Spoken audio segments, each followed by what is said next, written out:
Hey, what's going on, everyone? Um, yeah, just wanted to talk a little bit about a topic that's been circulating.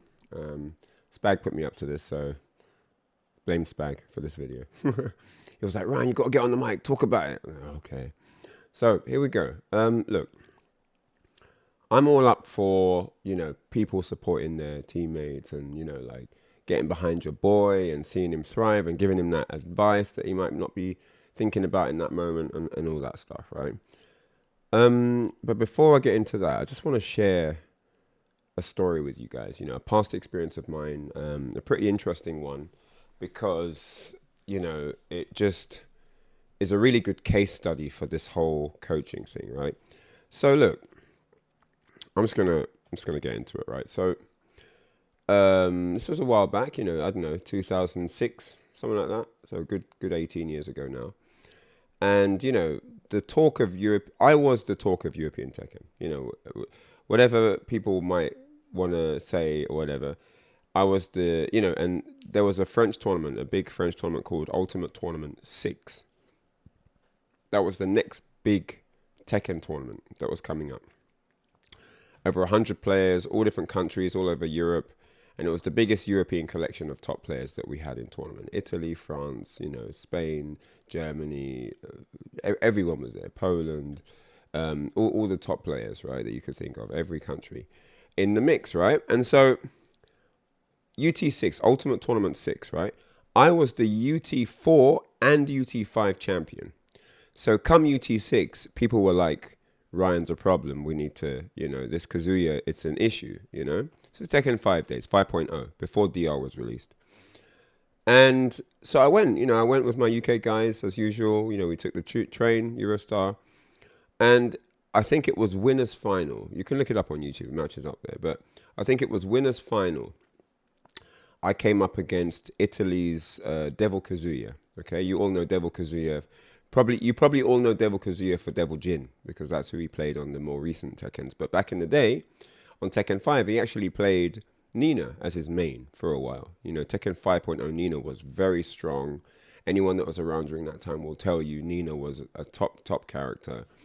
And so in tournaments, he played Nina. He still could play Mishimas, but he used to play Nina in big tournaments, right?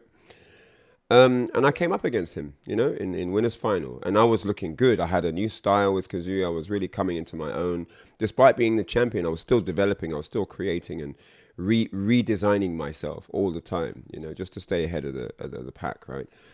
And so winners finals comes around, and yeah, he, just to in case any of you don't know how Nina was back then. So she had 1, 2, 3. Or down forward 1, 2, 3, and then of course 3. If it hit, it could be it linked into a multi throw, right? So you didn't want to get hit by that. And if she timed the 3, she could get pushback so that it was safe on block. So there are all kinds of mix-ups around that string, right? But what I didn't know at the time is that if she doesn't get the pushback, it's -10, and I can get a jab punish, And jab punishes back then with Kazuya were big, 1-1-2 was a wall splat, and then I'd get, forward 4, stomp, Oki, and all kinds of stuff. And even mid screen, just 1-1 plus a million, force a mix up, 1-2-2 again, guessing game, 1-1-2 knockdown, wave dash into Oki, So -10 for a knockdown punish was big, right? And then, of course, without knowing that I had this -10 situation, if she didn't get the just frame, it now meant that she could play this mind game with me. She could do the 1-2 stop, 1-2 stop, 1-2 delay 3, and then multi grab when I tried to press a button, knowing that, oh, this guy doesn't know the punish. Even if I guess wrong and he blocks it, I'm safe. And if I get the just frame, I'm out because it's pushback. So me not having that information gave him a plethora of options around that mix-up. Then he started getting clever with it. He started doing 1-2, delay, 1-1, 1-2, down forward 1-2, delay 3 when I tried to press a button or step. And so he got very smart with that based on the confidence that I didn't have the right info to punish him. Do you see what I'm saying? You see how important that is? Now, I'm the reigning champion. You can't say I don't know the game. You can't say, well, if you're good, how comes you didn't know that? There are gaps in players' knowledge everywhere. You just got to find them. Doesn't matter how good any player is. But I used to watch Tekken Crash. Korea is renowned as the best country in Tekken of all time, like overall, right? I saw people getting hit by 10 strings on Tekken Crash. 3v3, the world's best, the Korea's best Tekken players getting hit by 10 strings. So I'm telling you, no matter what level the player is, there is gaps in their knowledge. You just got to find them. Whether it's them not knowing you can step something, you can crouch something, you can interrupt something, whatever it is, not knowing a punish, not knowing a spacing trap or whatever. There are gaps in every player's knowledge. You just got to find them. You got to figure out what they don't know that you can use to your advantage. So, I lost. I lost to Devil Kazuya, and I lost the tournament. I lost my championship. I was no longer the Ultimate Tournament champion, and I was eliminated. And the door was open for whoever was left in the tournament, to be crowned the new champion of Europe. Okay. Now, if I'd had a coach come to me and say, "Hey Ryan," whisper in my ear in between the games, "Hey Ryan, man, everything is fine. You're playing amazing, but you just need to punish the 1-2-3 because it's -10, and that's a free punish. So every time he does it, just do 1-1-2, and you're safe." I would have probably won the tournament, probably, off the back of that information, off the back of that one detail, which is a small detail in hindsight. If you think about how many millions of things you need to know in Tekken, it's a small bit of info. But I don't deserve access to that information because I haven't trained. I should know that. I'm a person who's training. Everybody else is training. Why do I get access to that information if I haven't done the work? Do you see what I'm saying here? And I would have beaten Devil Kazuya and I would have won the tournament. Because it was, even with that, it was kind of close. So imagine I knew how to punish that. He wouldn't have had anything else to lean on. After that tournament, I lost. Dinosaur, shout out to Dinosaur, he came through and he won the tournament. So UK still kept the title, still kept the championship, but I was no longer the champion. A few months later, there was a tournament in Italy and I went there and I won the tournament. After I lost, I went back, I looked at my loss, I looked at what I could have done, I learned, oh, this is -10 on training mode. What can I do to punish this? I went on training, I couldn't believe my eyes. Oh my God, I could have won all those times he did it, and I could have punished. Then the next tournament came up in Italy, and I went there and I destroyed Devil Kazuya. I absolutely battered him. It was a downfall to electric exhibition. It wasn't a match. And I won the whole tournament, So this is part of the training, guys. To lose because of a lack of information and then go back, study the tapes and learn and come back stronger. This is really valuable. This is so powerful. It's such an empowering feeling to recover like that as well, to go to another tournament, to face the guy that beat you and to get the win with the information you were missing the time before. So cool. That is just one magical thing about the fighting game community or about fighting games in general. It's just so nice to have that loss, the pain, and you trained, the travel, the money, the time invested, all that stuff, and it's all gone, and you feel like it's just been a waste. And then another tournament is announced, and right, this guy's going to be there. I need to buck up my ideas and get ready. And then you do the work. You watch the VODs. Oh, this is how he got me. Okay, I'm going to work on this then. And then you go and you finally get that, and it's such a confidence boost. Like, yes, I can do this. I am good at this game. I do know what I'm doing. Taking all that away with one guy next to you saying, yeah, just do down form or just do hop kick here. Really? That's what you guys want this to become? Because what happened to individual progress? What happened to learning? What happened to studying the game and learning for yourself what means what? And guys, this is just one portion of this. My story, that's just one part of it. Another part of it is, shout outs to Spag on this one. What if a coach gives you advice and you don't even use that advice and you make the comeback on your own? Everyone in the crowd, everyone on the Twitch chat, the casters, everyone watching is going to say, oh my God, what did the coach tell him? He's winning now. The player's going to get no credit for his own comeback. or her own comeback. No credit at all. They're going to say it's because the coach said something. Oh my God, the coach said something. That's why he won. He might have done that comeback. He might have not listened to anything the coach said. The coach might have just said, good luck, just do your thing, man. The coach might not have given him any advice. He might have just said, just play your game. Sometimes that's what it is. They just say, just play your game. And then the player might have worked out a strategy to come back and might have come back from 2-0 down and won 3-2. And now that player gets no credit for that. Everyone's going to say, oh, what did the coach tell him? Oh my God, what a comeback. That's another issue. Another one on top of that is, what if the coach gives you advice that you use and you lose because of it?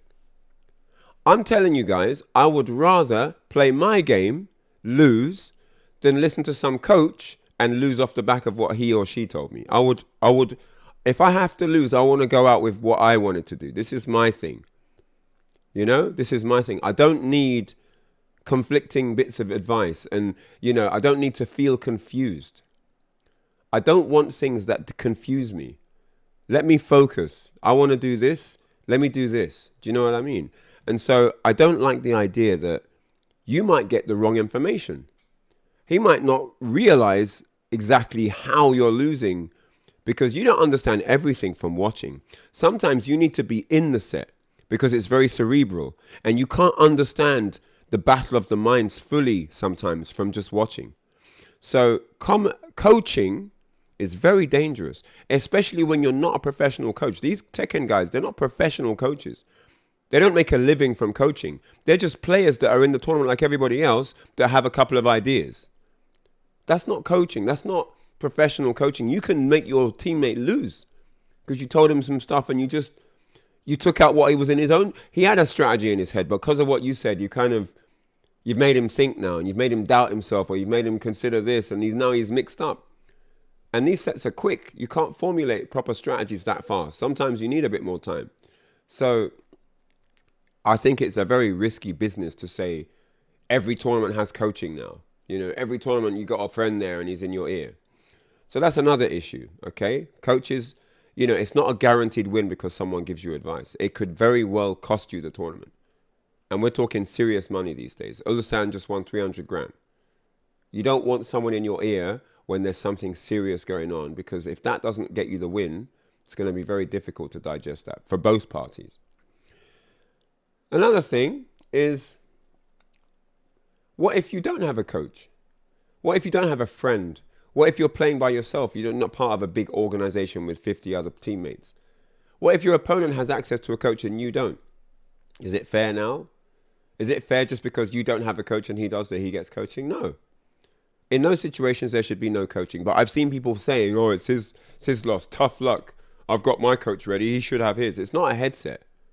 It's not like saying, well, I've got a headset. He hasn't brought his own. It's different. It's a complete unfair. It's a very severe unfair advantage you're giving yourself by not letting, by accepting that you're going to take the coaching even though your opponent doesn't have a coach. So I think in that case, there shouldn't be, coaching shouldn't be allowed if both players can't have a coach at the bare minimum. So yeah, I'm trying to think if there's anything else I've missed out here. So personally, as a professional player, my biggest concern here is you're stripping away learning opportunities from players by giving them the answers to the exam. They should do the studying, they should do the revision, they should learn it for themselves, not have you in their ear because they've been lazy in the lab. Yeah, man, do it like this. Like, no, that's not fair. Tekken is a game of study. It's a game of study. It's a game where you go home and do your homework and come back revised.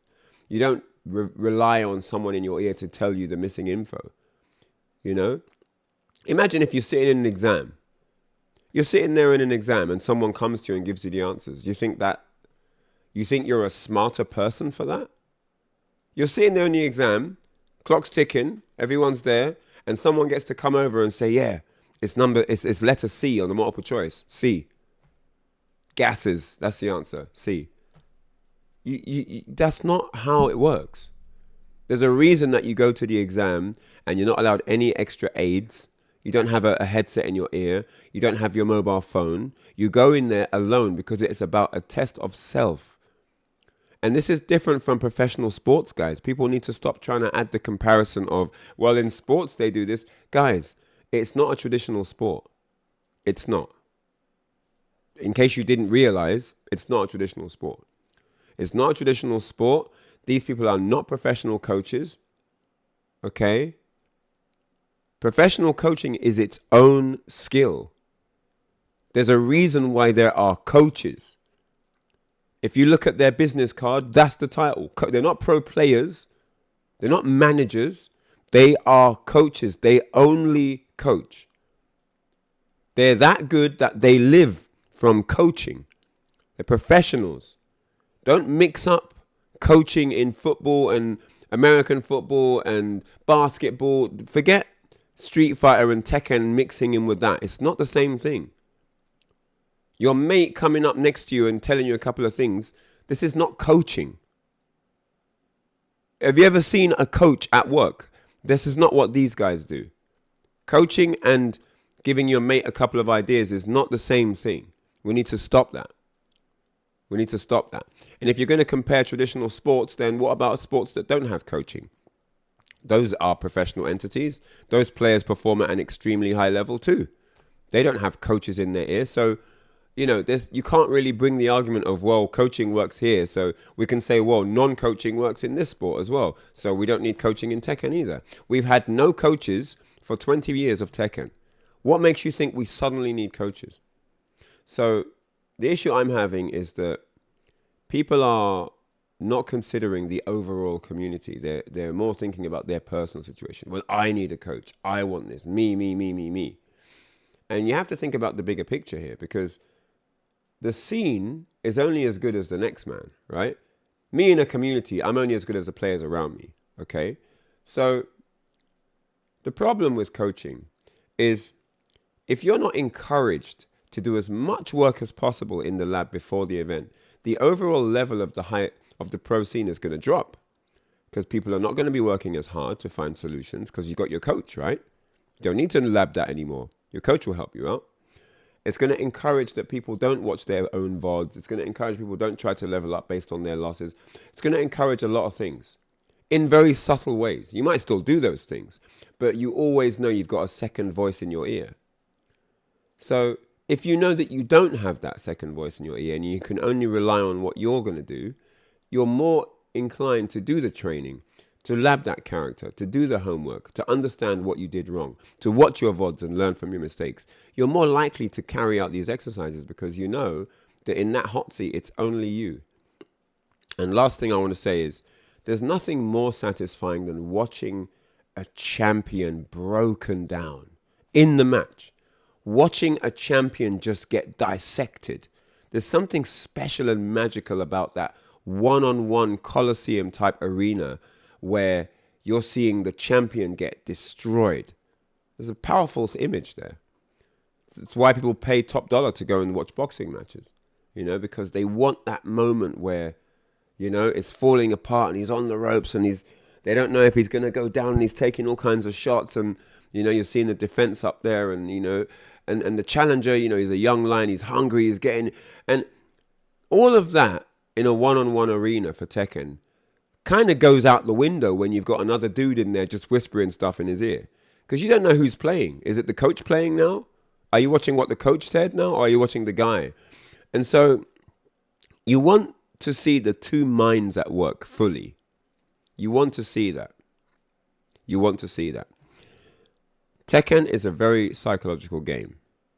As a player, I want access to that person's mind. I want to understand how his mind works. I don't want to fight two minds at once. When we're in the arena, me and him locked in the arena, I don't want any distraction. I don't want another mind coming in now that I've got to work out, was it him or him who said, what he's doing now, is that from that guy? No. To understand psychology, to understand mind games, you need to have access to only one mind.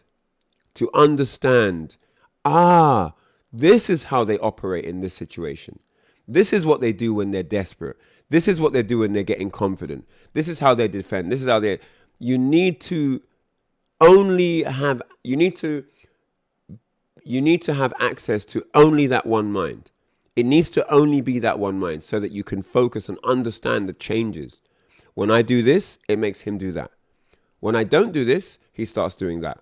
Those learning points are very important in the match. If we start injecting one or two coaches here and there, you don't know what you're playing against. You don't know if he did that because that's what he wanted to do or because someone told him to. So your progress of how to understand high-level gameplay, high-level mind games, your progress will drop because you're not playing only that person. So you'll stop being able to understand. You know, there's a thought path that you follow in the match of mind games. You've conditioned him here, so that happens afterwards, and because that happens afterwards, this happens after that, and there's a course. You know, there's a kind of like a flow. You know, and you can't have someone coming in and disrupting that. That doesn't make any sense. So I feel that at high level, the community suffers from this coaching thing.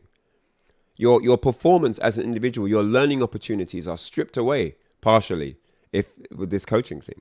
And I know I'm talking about super, super high level stuff, but this is where I'm involved. I'm not talking about beginners. This is coaching. So this is like pro level, right? Generally speaking, isn't it? Tekken World Tour stuff. So, I just wanted to give you those few points to think about. I can't really think of many advantages to coaching. Matches aren't any better. I don't think it's more hype if a coach comes along and then he starts winning. Personally, I don't think that's that interesting. If it's a team tournament, yes. 5v5, 2v2, 3v, yes, 100%. Do the coaching, yes. 1v1 should be 1v1 for a reason. It's not 1.5 v 1.5. 2v2 is where you should start introducing coaching, and 3v3, if you go to a 5v5 international world championship, yes, have the guy in your ear because he's part of the fight too.